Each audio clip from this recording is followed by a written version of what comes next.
taa waxaa ka sii daran waayahan dambe baraha bulshada saa la socotiin dad ayaa jira aroosyada laga casuumo waxaa barbar socda soomaalida inta badan aan la casuumin reerkaas wiilkii gabadhu waxba uma arkaan qof soomaaliyeed oo yimid iridana kama celiyaan way soo dhoweeyaan laakiin culays badanaa lagala kulmay waxaa la samaynayaa baraha bulshada ayaa sawiro la qaadaya la gelinaya social mediahii facebook ayaa life laga dhigaya arooskii islaameed cid u dirsata male lama dhihi noo duuba arrintan lafteeduna waa arrin aan wanaagsanayn faamilkii ayaa isla markiiba la wacaya waxaa la leeyahay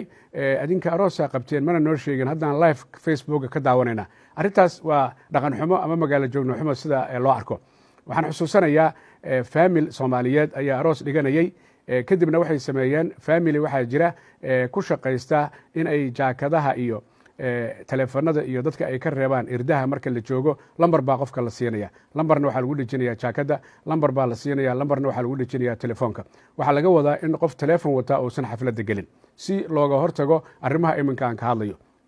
arooskaas soomaaliyeed markay saas dhacday dumar ayaa jiray aad uga xumaaday arrinta oo intaanay teleefanada dhiibin 2 option ay haysteen in ama ay galaan iyagoon teleefonka haysanoo laga qaaday ama ay iska laabtaan marka qaar ayaa jiray ka gaarsiinayey inay teleefana diraan si ay u cambaareeyaan ama u eedeeyaan reerka arooska dhiganaya oo yidhaahdaan reer baadiyaha ayaa aroos meeshaan ku qaba maxaa yeele waxay diidayaan teleefanadii in lala galo waxaa nasiib darro noqotay dadka iridda taagnaa inay ka mid ahaayeen dadka xafladda dhiganaya dad la xidida oo qoladii sidaa u hadlaysa markay maqleen ku yidhi haddii teleefonka walaa lagaa dhigay haddaan lagaa dhiginba aad labadiinu geli maysaan maxaa yeelay waxaad jaa'ifayseen dadkii arooska ahaa arrintaasina waa arrin kaloo xoogaa dhaqan xumo ama magaalo joogno xumaa waxaa kaloo jira dadka soomaaliyeed qaarkood ayagoon hubsan qof sii jeeda ayay feer ku dhufanayaan ama ay biyo ku daadinayaan ayagoo u haysta inuu qofkii ay yaqiineen uu yahay hadhow marka uu soo jeesto qofkii maa raalli ahoona wax ma tarayso iyadoo aysan halkan lagu soo koobi karin faamil ayaa faamil casuumayaan ama iyagoo waddanka imanaya waxay leeyihiin gurigeenna kusoo dega 2 toddobaad ayay la joogayaan waddan kale ka yimaadeen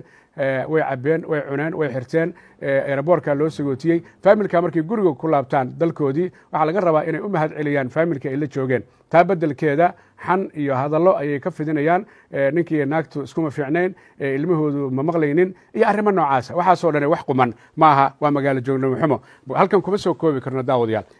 reer baa aroos qaba wiil iyo gabar baa iscalmaday labada waalid ee labada dhinac arooskii bay qabanqaaminayaan kharash badan bay bixinayaan arooskii baa la tegayaa arooskii markii la tago oo dadkii martida ahaa la soo fadhiisiyo waxaa imanaya dumar ilaa 4 ilaa 5 oo isla socda oo cid soo dirta aysan jirin labada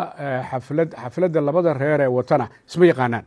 ayagun baa iska socda weliba lama casuumin oo wax looma dirin maaragta invitationa markay soo galaan markiiba dhinacyada eegayaan waa guddiyada qiimaynta ee ayagu isdiray markay dhinacyada eegaan markiiba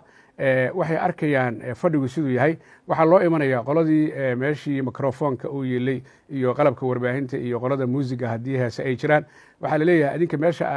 aad dhigateen alaabta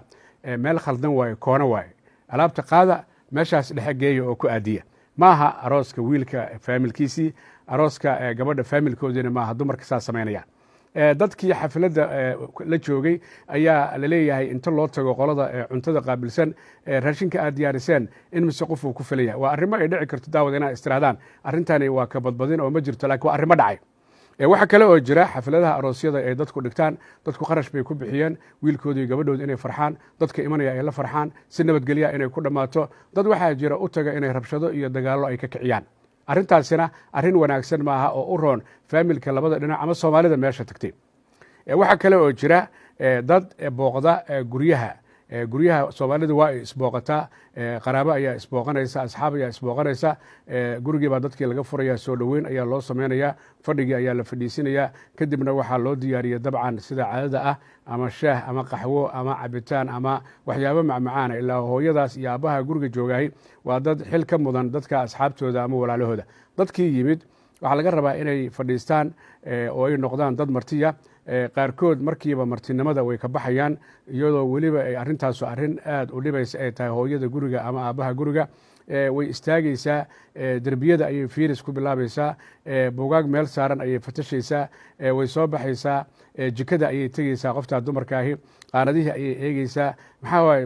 alaabtii idintaalaahi way ka soo baxaysaa hooyada qolkeeda laga yaabaa inay soo gasho armaajadeeda inay furfurto oy tiraahdo duruucdaadu aaday u badantaha ama waxaan waa laga tegay iyo waxyaabo lamid a waa hagaag qofkii kale ee meesha fadhiyay wuu yaabaya. qofkani markay ku soo laabato meeshii ay fadhiday, telefono ayaa reerka u soo dhacaya, ama kan gacanta ha noqdo ama ka guriga. soo dhicidda ay soo dhacaan jawaabteeda waxaa iska leh dadka guriga iska leh. qofkani ma fadhi karo inuu telefonka ka jawaabo maahane. halow, asalaamu calaykum, yaa rabteen? waxa waaye hooyadii guriga waa mashquulsan tahay, maxaan u sheegaa? waaba hirraagaysaaba qoftaani. arrintaasu waxoogaa waa dhaqan xumo dadka qaar say u arkaan, ama waa magaalo joognimo xumo.